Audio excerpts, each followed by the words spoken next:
Kabanata 381. Ang mga papuri ay walang kahulugan sa Abba's mother Serendipity. Lumaki siya sa sekta ng MA at pinalaki na may malakas na pakiramdam ng hustisya na nakatanim sa kanya.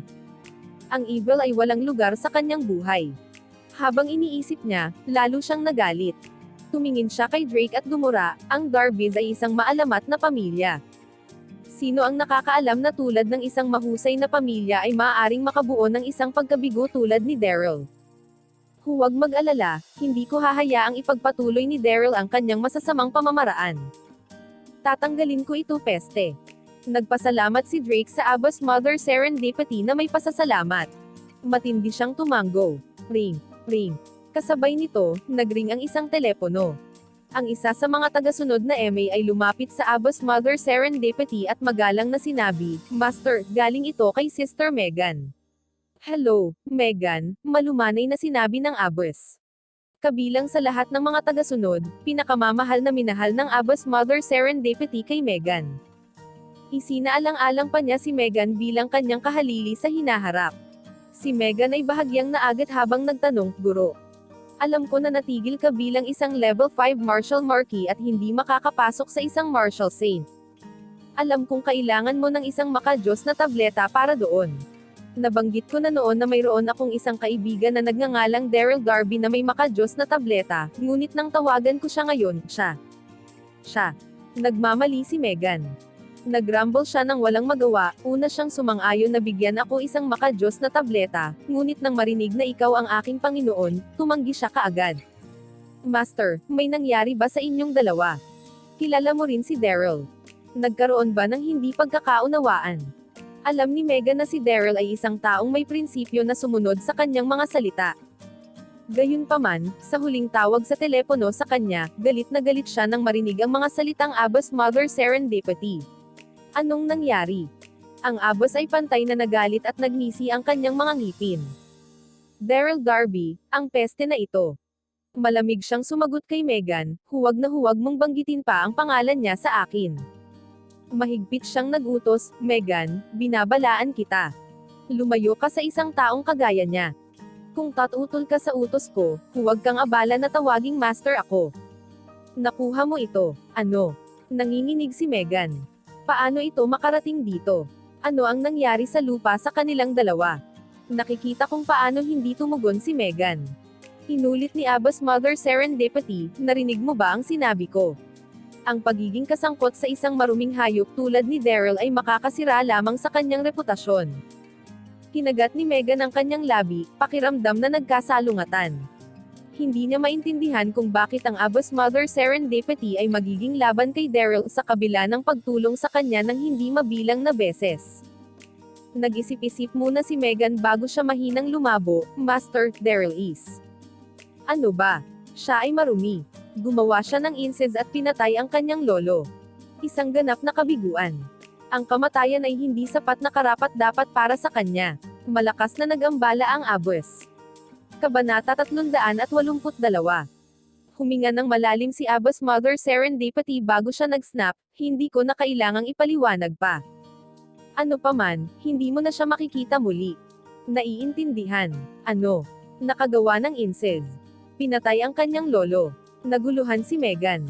Makalipas ang ilang sandali, maingat niyang sinabi, "Guro, nagkamali ka siguro. Si Daryl ay hindi isang ganitong uri ng tao.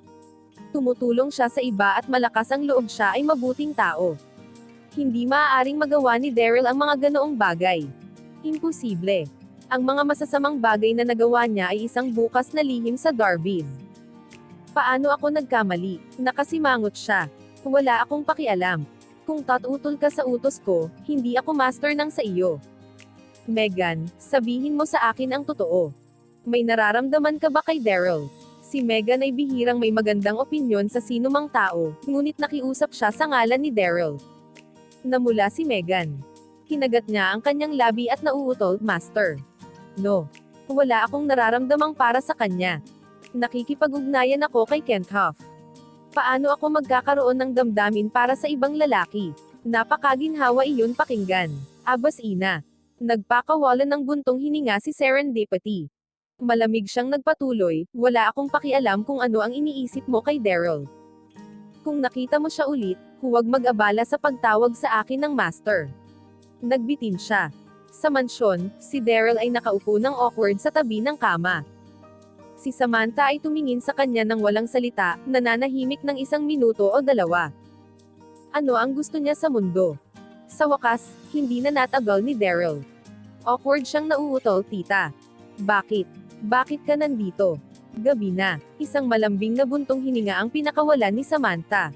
Inaasahan siyang tumingin sa kanya at tinanong, gusto kong magtanong sa iyo tungkol sa isang bagay. May tinatago ka ba? Nagpapanggap ka ba na mahirap kung talagang sobrang yaman at makapangyarihan ka? Bakit takot sa iyo si Cyrus kung saan hindi lamang siya ibinalik ang pera ngunit lumuhad at humingi ng tawad sa amin? Nagpatuloy siya, gayon din, dati sa ospital, ang pamangkin ni Sophie ay sobrang magalang din sa ikaw. Ay tungkol ito. Akala ko ito ay isang bagay na mas malaki, naisip ni Daryl. Kumalas si Daryl.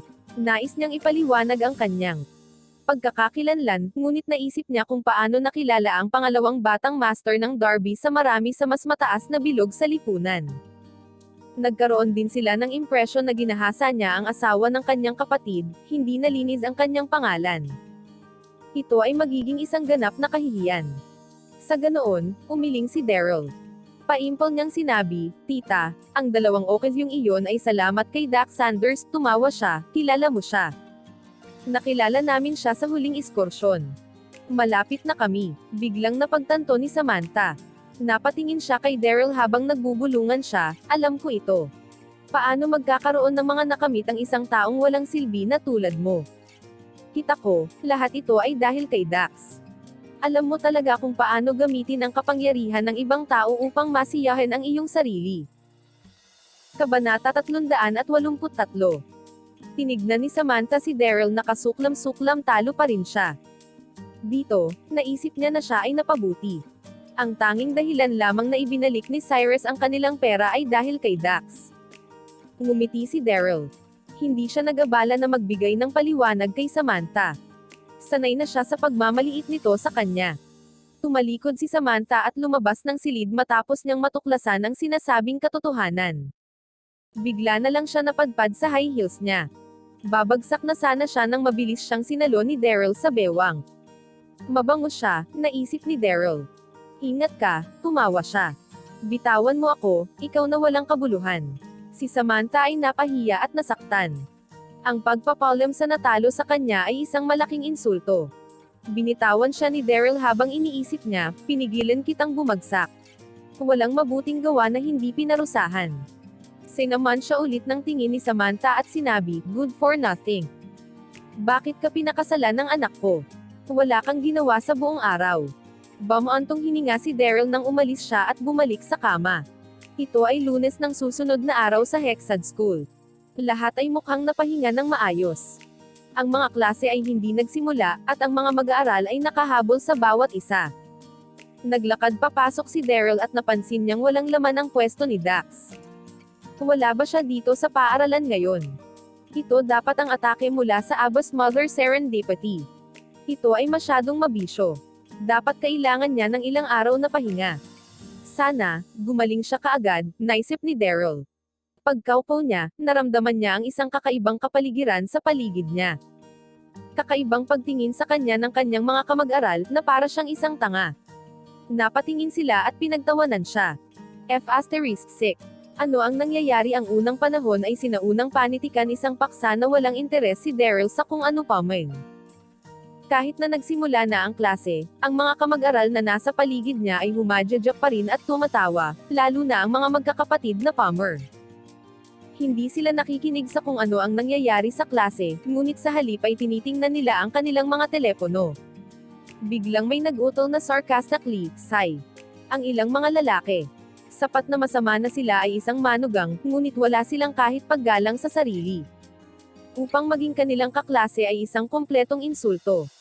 F*6. Sumimangot si Daryl. Napalingon siya upang makita ang ilang mga kababaihan na nanunood ng isang video sa kanilang mga telepono. Siya ang naghuhugas ng paa ni Evelyn. Duguan F*6. Asar siya. Sino ang nag-record nito noong isang araw? Hindi nakakagulat na pinagtatawanan siya ng lahat. Naging viral ang video, at umani ito ng milyon-milyong panonood. Galit na galit si Daryl. Mahigpit niyang idinikit ang kanyang kamao at umupo sa buong natitirang klase na kumugkob sa galit. Sa wakas, recess na ito. Lumabas si Daryl ng silid-aralan upang kumuha ng sariwang hangin. Ang sumunod na nangyari ay lalong nagpa-lawless sa kanya. Nakatayo si Lily sa harap ng Class 17 sa katabi. Nasa harapan niya si Xavier King, ang kanyang guro sa PE. Ngumiti siya ng perverted na may isang bag ng papel sa kanyang kamay. Siya ay seizing Lily up bilang siya sinabi, "Lily, binili ko ito lalo na para sa iyo." Naaakit siya sa kagandahan ni Lily mula pa noong unang araw ng pag-aaral. Siya ay lubos na kaakit-akit ngayon, ang maikling palda nito ay naiwan ng kaunti sa kanyang imahinasyon. Hindi niya mapigilan habang bumababa upang bumili ng agahan ng ganun lang. Kaya niyang ligawan siya. Gayunpaman, ang mga titig ni Xavier ay lalong hindi komportable kay Lily. Siya ay isang guro, dapat siyang kumilos tulad ng isa. Pinilit ni Lily ang isang ngiti habang tinanggihan niya, "Hindi, salamat. Nagagahan na ako." Kabanata 384. Hindi siya pinansin ni Xavier. Hinawakan niya ang kamay ni Lily at ngumisi. "Lily, huwag kang mahiya. Inaalagaan ko lang ang mga estudyante ko, yun lang. Kunin mo." Iniharap niya sa kanya ang bag. Nagpanik si Lily habang namula at nagmamaktol ang mukha, "Mr. Xavier, pakawalan mo ako." "Huwag." Umilo ang mga mata ni Daryl. Ito ay masamang sapat na kailangan niyang dumaan sa mga jabs at panunuya kaninang umaga, ngayon ang masamang B***starred na ito ay ginugulo ang kanyang asawa. Sapat na siya. Tanggalin mo ang F***king hands mo sa kanya. Napasigaw siya, itinabi ang Xavier.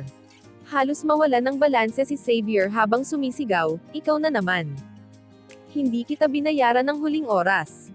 Sa huling klase ng physical education, nagselo si Xavier na kinausap ni Lily, Yvonne, at Sir si Daryl. Inihagis niya sa kanya ang basketball, ngunit hiniling siya ni Daryl na humingi ng tawad. Kung hindi dahil kay Miss Catherine na nagpatigil sa kanila sa oras, papatayin niya sana si Daryl. Hinuyam ni Xavier ang kanyang kamao, isang malakas na paglabas ng aura mula sa kanyang katawan. Hinirapan niya at si Daryl at humirit, "Naghahanap ka ba ng kamatayan? Hindi kita binugbog sa huling pagkakataon, kaya hinihiling mo ito ngayon." Nagpanik si Lily. Iniharang niya si Daryl at sumigaw, "Mr. Xavier, mangyaring huwag mo siyang abalahin." Hindi niya sinasadyang pinsala. Natutuwa siya na panindagan siya ng kanyang asawa, ngunit si Xavier ay isang guro na may masamang ugali kung tutuusin. Nang makita kung paano sasiklab si Xavier, nag-alala si Lily. Maraming mag-aaral ang nagsimulang tingnan ang nagpapatuloy na kaguluhan. Malamig na tumawa si Xavier. Sinaman niya ng tingin si Daryl at hiniling, "Humingi ng tawad ngayon." Humingi ng tawad. Daryl snickered, "Ikaw ay isang immoral na tao na bahagya kumilos tulad ng isang guro, ngunit maglakas loob ka humingi ng isang paghingi ng tawad. B***starred, naghahanap ka ba ng kamatayan?" Ungol ni Xavier. Susuntok na sana niya si Daryl ng Miss Catherine na nakasaksi sa eksena mula sa nakatago. "Mr. Xavier, anong ginagawa mo?" Lumapit siya sa kanila na nakasimangot at tinanong, "Mr. Xavier, nakikipag-away ba kayo sa mga mag-aaral?" Ulit. Naiinis si Xavier. Paano napakaswerte ni Daryl? Kailanman niya siya bubugbugin, lalabas si Miss Catherine. Umiling ang mga estudyante na nanunood sa pagkabigo. Inaasahan nilang makita si Daryl na mabugbog. Humiling si Xavier.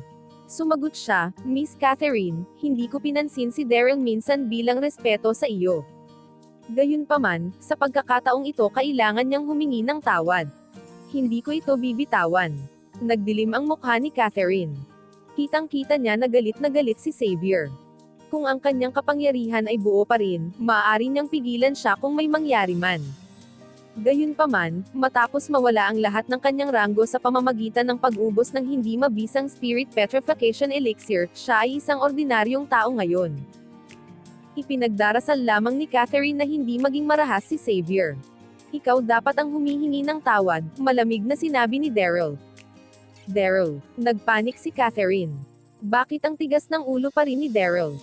Kung hindi siya humingi ng paumanhin, mabubugbog siya para sigurado. F***, anong sinabi mo? Daijin ko pa rin kita kasama si Miss Catherine. Walang makakapidyo sa akin. Binato ni Xavier ng suntok. Napanganga ang lahat. Pinigilan ng mga ginang ang kanilang hininga, hindi nila matiis na manood. Si Xavier, isang level 5 Master General, ay maaaring pumatay ng isang toro sa isang suntok lamang. Halos maiyak na si Lily. Nais niyang harangan si Daryl, ngunit huli na siya. Walang nakapansin na hindi nagpapanik si Daryl. Ngumiti siya sa halip habang idineklara niya, Xavier, may ganoon din akong mga nararamdam sa iyo. Walang makakapidyo sa akin na bugbugin ka din. Ginamit niya ang kanyang larangan ng enerhiya. Ang malalakas na alon ng panloob na enerhiya ay sumisikat mula sa kanya. Nabalot nito ang buong karamihan ng tao. Kabanata 385. Ang mga mata ni Daryl ay pula ng dugo. Asor na asor siya. Kailangan niyang talunin si Xavier ngayon, anuman ang mangyari. Si Daryl ay isang tulaler. Bakit siya naghanap ng gulo sa pamamagitan ng paghamon kay Mr. Xavier? Haha, deserve niya ito. Walang gustong tumigil sa laban. Inaasahan ng ibang mga mag-aaral na makita si Daryl na mabugbog. Si Xavier ay isang level 5 Master General. Maaring wala siyang matinding lakas, ngunit ito ay higit pa sa sapat upang mabugbog ang isang mag-aaral. Magtuturo ito sa iyo ng isang aralin. Sigaw ni Xavier nang halos umabot sa dibdib ni Daryl ang suntok niya. Nag-aalala ang mga kababaihan para kay Daryl ang suntok na ito ay masisira ang kanyang tadyang. Kahit na hindi siya namatay, siya ay paralisado. Gayunpaman, walang balak si Daryl na makatakas ni iwasan ang suntok. Pinagkadalubhasaan niya ang pure energy script, ang kanyang panloob na enerhiya ay mas malakas kaysa sa kanyang mga kapantay na pareho ang antas. Kahit na siya ay isang level 2 Master General lamang, wala siyang takot.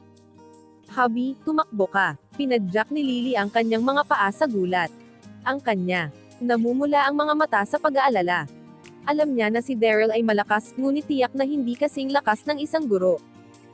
Pagkatapos ng lahat, ang mga guro sa Hexad ay matataas na miyembro ng 6 na sekta ng Orthodox. Hindi niya nais na makita si Daryl na nasaktan pagkatapos ng lahat na pinagdaanan nila. Todd. Tumama sa dibdib ni Daryl ang suntok ni Xavier. Ang puso ni Lily ay nabasag, halos maramdaman na bumagsak si Daryl sa lupa. Gayunpaman, hindi niya inaasahan na tatayo pa rin si Daryl, bahagya siyang lumipat. Gayunpaman, napapaungol si Xavier sa sakit. Umatras siya ng ilang hakbang at nagluwa ng dugo. Ano? Tahimik ang buong karamihan. Ano ang nangyayari? Ang suntok ni Xavier ay hindi lamang bahagya na nakakasakit kay Daryl, ngunit umabot din ito sa tol kay Xavier. Si Catherine ay hindi rin makapaniwala. Napatingin siya kay Daryl, tuluyan ng natigilan. Suot ni Daryl ang Celestial Silk Armor. Ang taybak na ginamit ng level 5 Marshal Marquiabos na ina ng Serendipity lamang ang nagdulot sa kanya ng dugo. Si Xavier, isang level 5 Master General, ay hindi nakasama sa kanya. Sa kabilang banda, si Xavier ay nabigla at galit na galit. Pakiramdam niya ay sinuntok niya ang isang pader na bakal. Ang buong braso niya. Manhid na. Tumingin siya sa kamao at nakita ang bali ng buto. Ano ang nangyayari? Halos maluha si Xavier, gulat na gulat. Dahil naitapon mo na ang suntok mo, turn ko na, malamig na sabi ni Daryl. Sa isang iglap, sumugod siya patungo kay Xavier at nagtapon ng isang suntok habang ginagamit ang panloob na enerhiya ng purong enerhiya na banal. Si Xavier ay bahagya ng makapagreaksyon nang siya ay hinampid sa sahig. Nagkaroon ng sama-samang malakas na hingal sa mga mag-aaral. Nakita nila ang isang halimaw. Punch. Punch. Punch. Umupo si Daryl kay Xavier at binato ng suntok pagkatapos ng suntok. Hindi mapigilan ni Xavier. Napapaungol siya sa sakit at sumigaw, B****, how dare you hit a teacher? Ang binugbog ng isang mag-aaral sa harap ng maraming tao ay isang labis na kahihiyan. Sinubukan ni Xavier na galit na tumayo ng ilang beses, ngunit hindi siya binigyan ni Daryl ng pagkakataong. Ang bawat suntok ay pinalakas ng napakalakas na puwersa ng purong enerhiya. Kabanata 386. Halos walang malay si Xavier habang bumuhos ang dugo mula sa kanyang ilong ng agresibo. Sumigaw siya para sa pagbackup, tulungan mo ako. Ang ilang mga tao na nagkaroon ng isang medyo magandang relasyon sa Xavier ay natauhan. Go! Let's go. Tulungan Mr. Xavier. Sumugod sila upang tulungan siya. Sick of. Ungol ni Daryl, nakatayo upang sampilan ang bawat isa sa kanila. Mata. Mata. Mata. Napakahirap ng pagsampal niya na gumuho. Sigaw ng ilang ginang.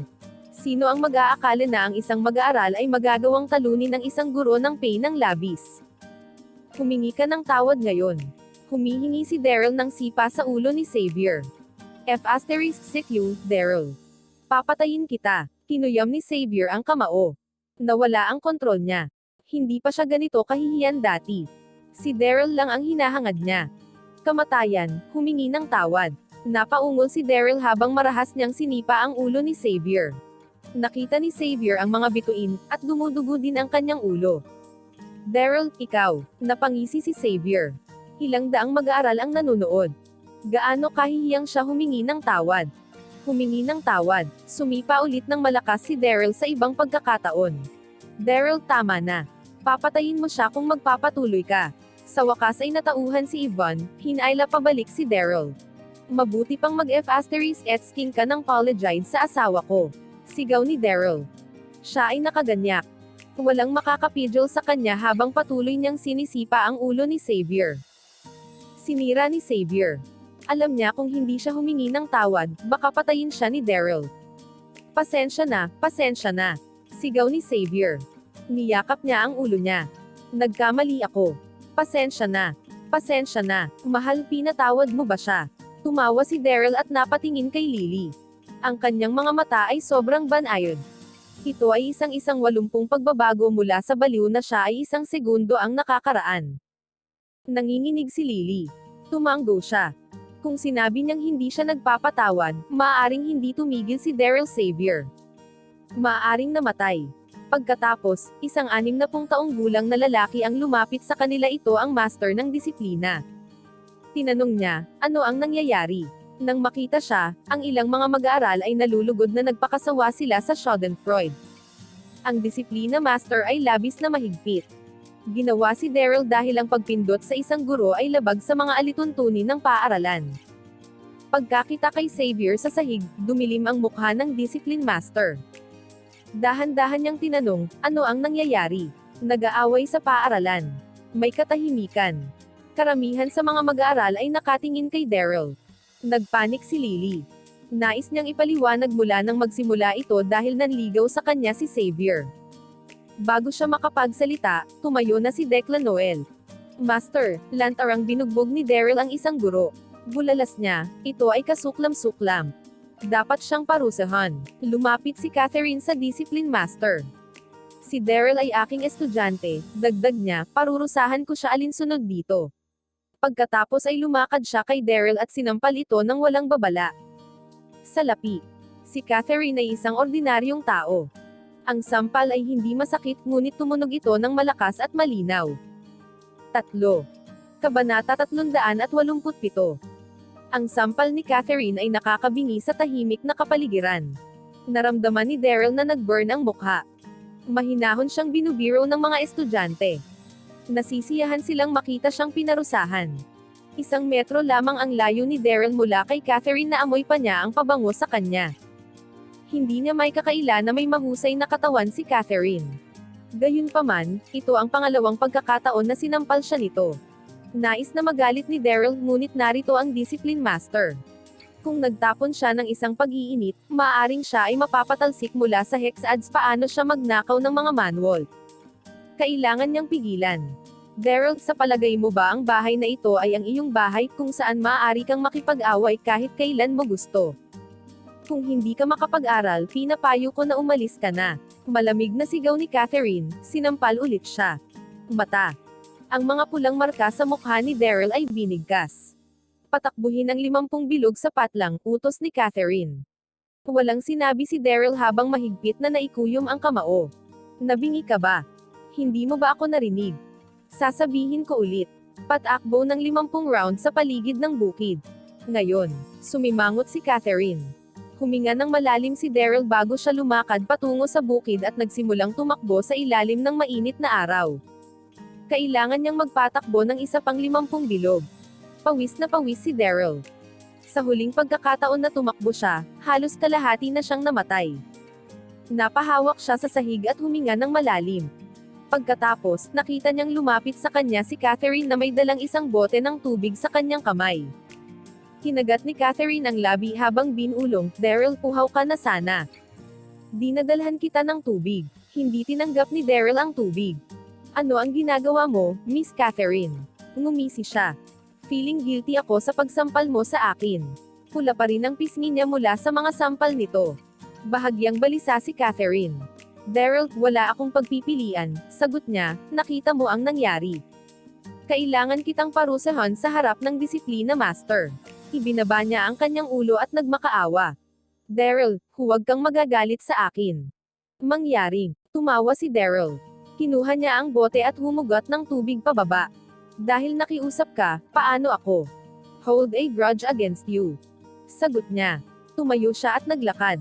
"Daryl, teka." Tumawag sa kanya si Catherine. Nilinggan niya si Catherine na kinakagat ang labi. Bahagya siyang nag-atubili habang nagtanong, "Daryl, maaari mo ba akong sundin sa aking tanggapan? May sasabihin ako sa iyo." Bumalik sila sa opisina. Sa opisina niya, si Daryl ay bumaba sa sopa. Kinuha niya ang tiko at binuhusan ang sarili ng isang tasa ng tsaa. Tumakbo lang siya ng 50 bilog, pagod na siya. Nilock ni Catherine ang pinto mula sa loob. Pagkatapos ay tumalikod siya at tinanong si Daryl, "Daryl, sa huling pagkakataon na sinabi mong mayroon kang solusyon upang maiwasan akong mawala sa mga ranggo. Totoo ba ito?" Si Catherine ay naging isang ordinaryong tao. Labis siyang nag-aalala at hindi alam ang gagawin. Kaya't dahil dito, walang imak nanginis ni Daryl sa kanyang puso at tumanggo. "Oo, ngunit naalala ko noong sinabi ko sa iyo na binigyan ka ni Declan ng isang masamang elixir, hindi mo ako pinagkakatiwalaan. Malinaw ko din naalala na sinabi mo sa akin na huwag gumawa ng kasinungalingan. May tiwala ako sa iyo, Daryl." Nagpanik si Catherine. "Tulungan mo po ako." Kabanata 388. Ngumiti si Daryl habang iniisip. "Sinampal mo ako ng 2 beses at inaasahan mong tulungan kita." Nagkunwari siyang bumitaw ng buntong hininga habang pahiwatig niyang pahiwatig, "Miss Catherine, maaari kitang tulungan. Ngunit nasasaktan ang aking katawan mula sa lahat ng pagtakbo kung mayroon lamang isang tao sa paligid na magpapamasahe sa akin." Namula si Catherine sa sinabi nito. Paano ba siya naglakas ng pahiwatig sa kanya upang imasahe siya? Siya ang kanyang guro sa pag-iyak ng malakas. Hindi maipaliwanag na hindi nararapat para sa kanya na magpamasahe sa kanya. Mabuti na lang. May mga bagay pa akong dapat puntahan, kaya't lilipat ako. Nang walang makitang tugon mula kay Catherine, tumayo si Daryl at umalis. "Daryl, ikaw," nauutol na gulat na sabi ni Catherine. Natapos na niya ang kanyang pagsasaliksik sa pamamagitan ng pagbabasa ng mga sinaunang manual, walang paraan upang maibalik ang kanyang ranggo. Kung hindi siya tulungan ni Daryl, siya ay magiging isang ordinaryong tao sa buong buhay niya. Kinagat ni Catherine ang labi sa kawalan ng pag-asa. Maingat siyang lumapit kay Daryl at ipinatong ang mga kamay sa balikat, dahan-daang pinindot ang mga ito. "Daryl, komportable ba ito para sa iyo?" "Ayos lang." Nararamdaman ni Daryl na parang nasa siyam na siyam. Napapikit siya sa sarap. Hindi niya inaasahan na ang isang mahigpit na guro na tulad ni Catherine ay may banayad na katauhan. Tamad na inunat si Daryl at umungol, "Sa tingin ko masakit din ang aking mga guya." "Ikaw," pidgol ni Catherine. Ngumisi siya sa labi at bamulong, "Hayaan mo akong tulungan ka dito." Yumuko siya at marahang pinamasahe ang kanyang mga guya. Nararamdamang sumigla si Daryl. Mula sa kanyang pananaw, nakapangingilabot sa kanya ang mag-ogle sa kanyang katawan. Ito ay isang pambihirang pagkakataon. Hindi napansin ni Catherine ang mata ni Daryl. "Daryl, sabihin mo sa akin. Ano ang magagawa ko upang maibalik ang aking ranggo?" Tanong niya, kagat labi. Si Daryl, nasiyahan sa pagmasahe, tumanggo bilang sagot. Ngumiti siya at sinabi, "May alam ako sa isang elixir na tinawag na Razumang Pill. Tinutulungan ka nitong ayusin ang iyong larangan ng enerhiya at makuha muli ang iyong panloob na enerhiya." "Ganoon ba?" Nanginginig si Catherine sa kaba, halos hindi maitago ang kanyang kagalakan. "Mabuti iyon. Daryl, may dala ka bang pill?" Tumawa si Daryl. "Nope, but I can make some. Ang mga sangkap na nakasaad sa Infinite Elixir. Ang manual para sa resume pill ay karaniwan. Ano? Ginawa niya si Elixirs. Medyo nagulat si Catherine. Naisip niya kung paano sa huling kompetisyon ng Elixir, siya ay hinirang ni Isabela Monte bilang Elixir assistant. Dapat alam niya kung paano gawin ang pill na ito. Hindi na siya makapaghintay pa. Nang makita ang kanyang reaksyon, napatawa si Daryl. Naglakad siya papunta sa bintana at nakuha ang isang porselana na palayok sa windowsill. Binili sila ni Catherine upang magtanim ng mga bulaklak, ngunit may ilang mga walang laman. Naghanda siya ng ilang mga sangkap at sinimulan ang pagkuha ng elixir. Hindi siya nag-fumble mula nang gawin niya ito maraming beses bago. Si Catherine ay nakatitig sa hindi makapaniwala paano makukuha ang isang elixir sa ganitong paraan. Karaniwan mong kailangang gawin ito sa isang silid ng paggawa ng elixir, at kailangang gawin ito sa isang cauldron ng elixir. Gayunpaman, tila alam ni Daryl ang ginagawa. Ang bawat hakbang ay ginawa ng may matatag na pag-iingat. Habang siya ay nasa malalim na pag-iisip, lumingon si Daryl at sinabi ng pisngi, "Miss Catherine, masakit pa rin ang aking mga guya." Natauhan si Catherine. Lumapit siya kay Daryl at nagpatuloy sa pagmasahe ng kanyang mga binti. Kabanata 389. Nakatitig si Catherine sa makeshift elixir cauldron habang minamasahe si Daryl. Ang kailangan lang niya ay ang tableta upang maging handa, pagkatapos ay babawi siya sa kanyang mga ranggo. Bago ito, dapat niya siyang pasayahin hanggat maaari. Ngumiti si Daryl. Maaari niyang i-ogle ang isang napakarilag na babae habang kinukubli niya ang elixir, siya ay nalulugod. Bigla, tinanong niya ng basta-basta, "Miss Catherine, hayaan mo akong magtanong sa iyo. Ano ito? Nasaan ang tanggapan ng punong guro? Medyo matagal na ako sa Hexad, ngunit hindi ko ito nakita." May misyon pa rin si Daryl na magnakaw ng mga manual, at ilan sa mga ito ay kasama ng punong guro. Maraming beses na niyang tiningnan ang tanggapan ng paaralan, ngunit hindi niya ito mahahanap. "Wala kaming punong tanggapan ng punong guro," chuckled ni Catherine. "Ano? Ang opisina ng punong guro ay hindi mayroon." Natigilan si Daryl. Tumanggo si Catherine. Si Graham Potter ay maaaring maging punong guro, ngunit bihira siyang lumitaw sa paaralan. Siya ay isang simpleng tao, kaya't nagpasya siyang huwag magkaroon ng opisina. Natarante si Daryl. Wala ba talagang tanggapan ng punong guro?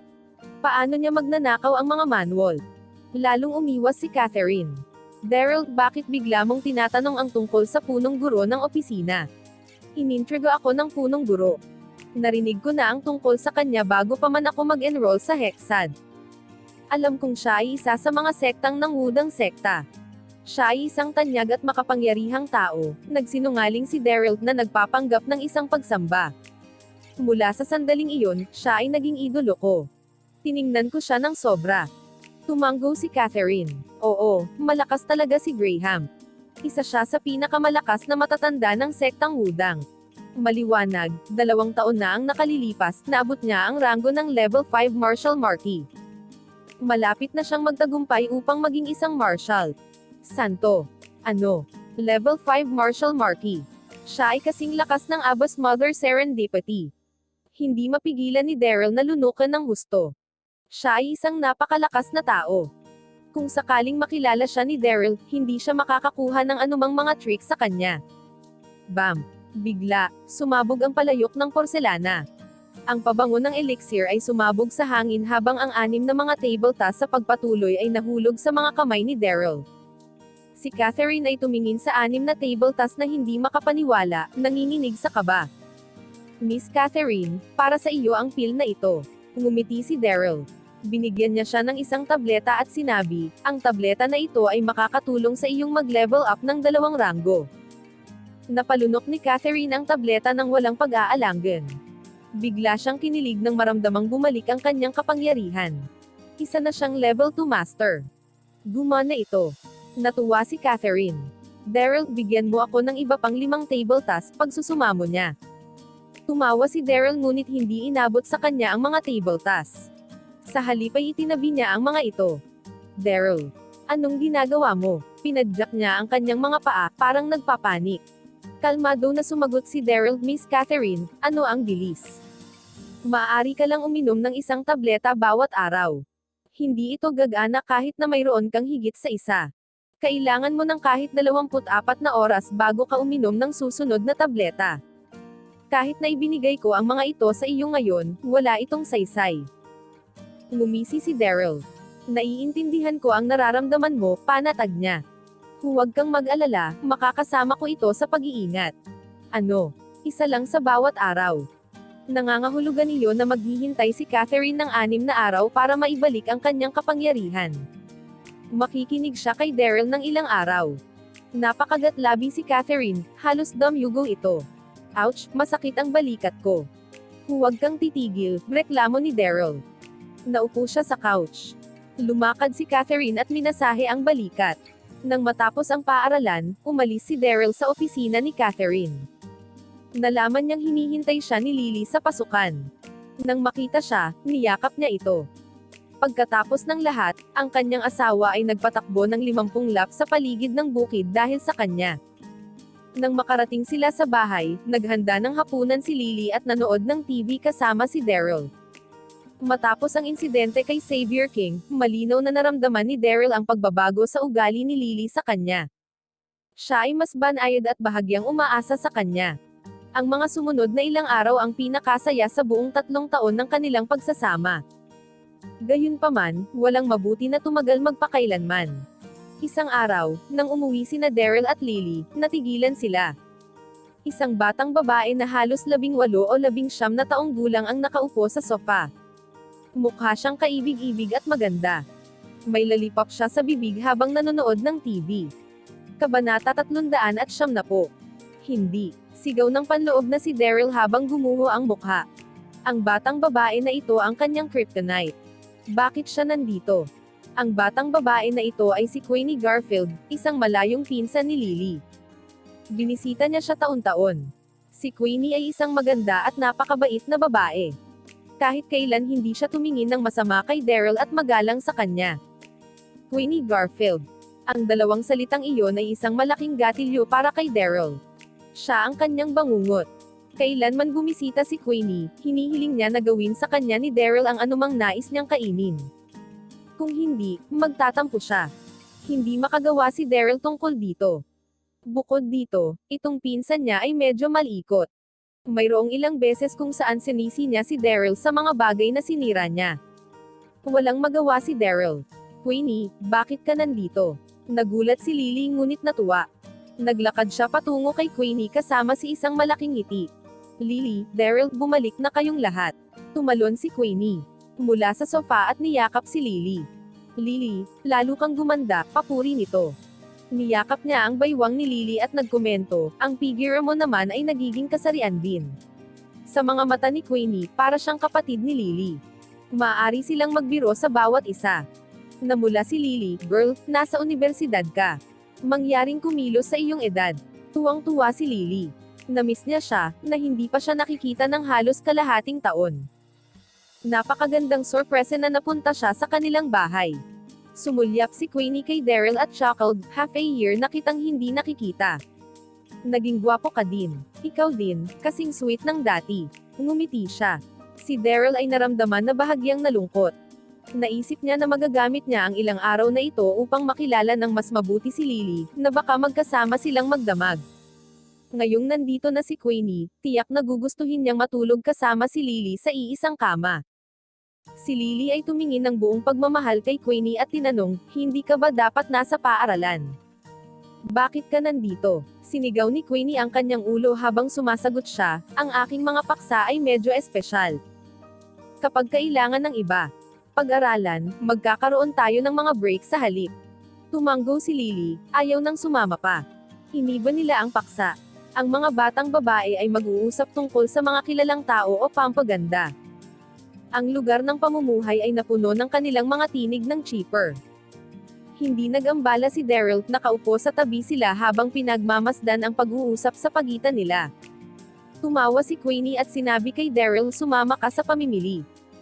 Bamaantong hininga si Daryl, saka siya tumanggo. Mahal ni Queenie ang pamimili. Tuwing sila ay namimili, gumugugol sila kahit kalahating araw na lamang sa paglalakad. Sumakit ang ulo ni Daryl nang maisip ito. Gayunpaman, wala siyang ibang pagpipilian. Kung tutuusin, si Queenie ang paboritong pinsan ni Lily. Yay! Tara na! Tumalon si Queenie mula sa sofa at sumaya ng 10 minuto makalipas nasa red flag pedestrian walkway na sila. Ito ay isa sa mga pinakaabalang kalye ng Donghai City. Nang marating nila, marami pa ring tao. Si Queenie ay nasa ibabaw ng buwan nang makarating sila. Siya ay titigil sa bawat tindahan ng mahabang panahon. Hindi rin niya nakalimutan ang tungkol sa maliit na mga kwadro. Candy. Ang tagal kung hindi sila nagkaroon ng mga ito. Bilhin ito. Ang shop na ito ang may pinakabagong bag. Kunin mo. Pagpasok nila sa mall, nagningning ang mga mata ni Queenie. Mayroong isang napakalaking pag-sign sa pasukan. Ano? Narito ang ATM. Kailangan mo akong lokohin. Nagtatakang humawak sa pisngi si Queenie. Ang ATM ay isang grupo ng mga batang babae na nagagalit kamakailan. Sinamba sila ni Queenie. Sino ang nakakaalam na makikita niya sila ng personal ngayon? Ngumisi si Daryl kay Queenie sa sobrang pagkasabik nito. Maraming tao sa mall at tumutugtog din ang malakas na musika. Mukhang kasalukuyang ginagampanan ng grupo ang bulalas ni Lily, gusto ko rin ng ATM. Magaling sila. Kanta. Hinayla ni Queenie ang kamay ni Lily at sinabi, gusto mo rin sila. Halika na. Baka makakuha tayo ng autograph. Tayo na. Tumanggo si Lily. Siya ay pantay na nasisiyahan. Gayunpaman, si Daryl ay walang imak. Bakit nagustuhan ng mga batang babae ang mga tanyag na tao? Wala siyang magawa kundi sundin din sila sa karamihan.